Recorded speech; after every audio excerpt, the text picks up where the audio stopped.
These assumptions about her. But Facebook has always been, for me, a window I looked in and kept the shutters kind of tight on my side of things because I don't want people to look at my life.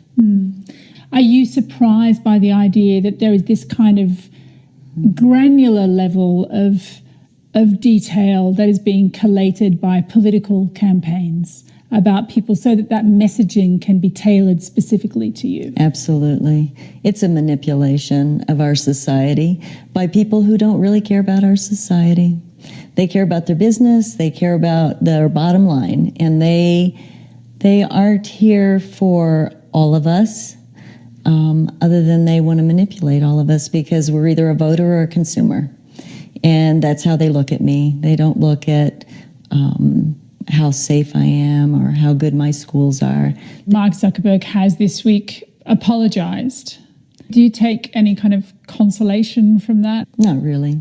He didn't do it until people deleted their profiles and started closing their accounts. He didn't care about America until it was going to hit his bottom line, or he thought that the trend might go the wrong way. And so in that, it just made me more disgusted with him. If you believe Mark Zuckerberg, Facebook is now doing everything it can to ensure users' data is locked down, and it can't be obtained again by third parties like Cambridge Analytica. But what about the data that's already out there, the data that was derived from those Facebook accounts, the data that appears to form the basis for these personality profiles? If we can get a copy of it, users would be naive to assume that someone else can't as well. Facebook's Cambridge Analytica scandal has prompted comparisons to the Wild West, legislators declaring the harvesting of data and its use in political campaigns further evidence of a new and lawless frontier. Somebody comes to you and says, look, we have data which allows you to micro-target the universe, and also we will tell you what type of messages they are receptive to based on their personality and psychological profile.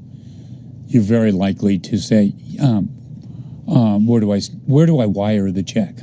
We showed veteran campaign consultant Rick Ridder an anonymised version of the data we have. He says it's a disturbing departure from the kind of thing you normally see on a campaign. I've never seen it, certainly in Colorado, and never seen it like that in any national campaigns here in the U.S. or in the U.K. Personality data has some real implications for democracy throughout the world, because fundamentally what you're able to do is identify, or think you're identifying, individuals who perhaps have a neurotic personality, and therefore they're going to be more likely and more susceptible to be persuaded by, shall we say, apocalyptic messages. If I knew that you were an open personality, I might have more optimistic language. So you can apply that messaging in a more kind of customized manner. Right. I mean, we've moved to a place where all politics is customizable. This goes way beyond what has been done before. The data we've seen dates from 2014 in Colorado, when Cambridge Analytica was contracted by super PACs, or external funding bodies, to aid in the effort to get Republican candidates into office. Back in 2014, the Colorado State House was a Democratic stronghold. They controlled both chambers, and the governor was a Democrat too. So at the midterm elections, the Republicans were desperate to wrest back control. Enter Cambridge Analytica, a bright, shiny firm with a flashy British CEO promising groundbreaking psychographic profiling. Should we look at the personality scores? So in terms of agreeableness, you're more agreeable than your husband. That would be true. That's true. Also on the list, Deborah and her husband, who live down the street from Janice.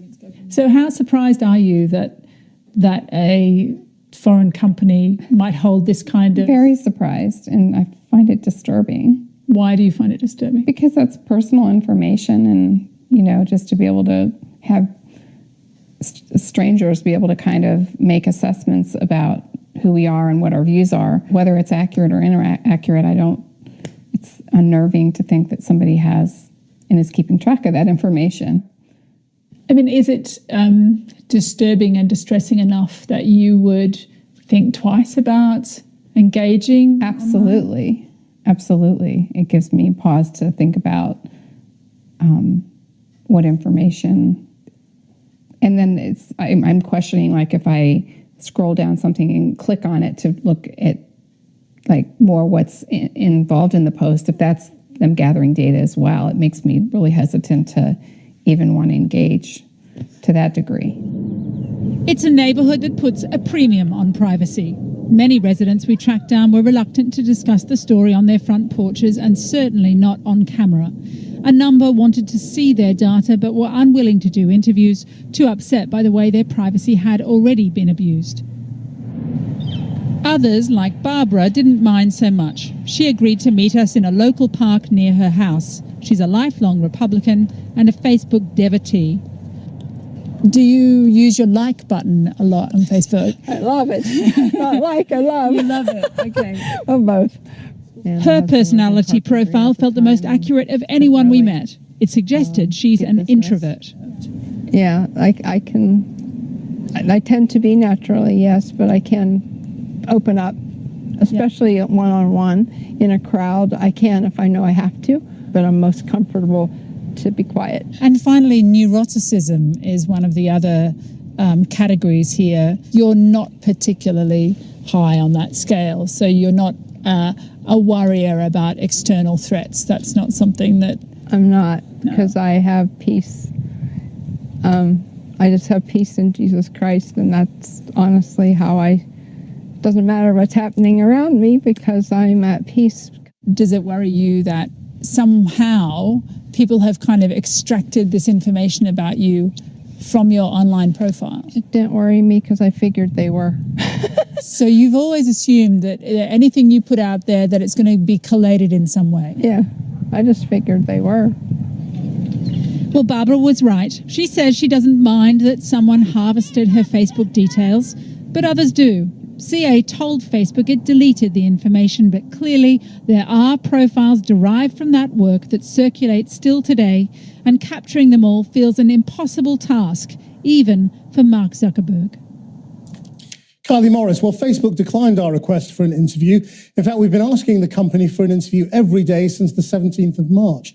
In a statement, they said, "What happened with Cambridge Analytica represents a breach of trust for which we are very sorry. It is now clear to us that there's more that we could have done, and as Mark Zuckerberg said, we are working hard to tackle past abuse. The ICO has launched an investigation into Cambridge Analytica, and we are assisting with this. And Cambridge Analytica themselves told us they have never passed any data to external parties," adding that they had deleted the data harvested from Facebook and took steps to ensure that third parties did so too. Now, there was a special armoured train, a formal welcoming ceremony, and a troop review at Beijing's Great Hall of the People before a banquet with President Xi and his wife.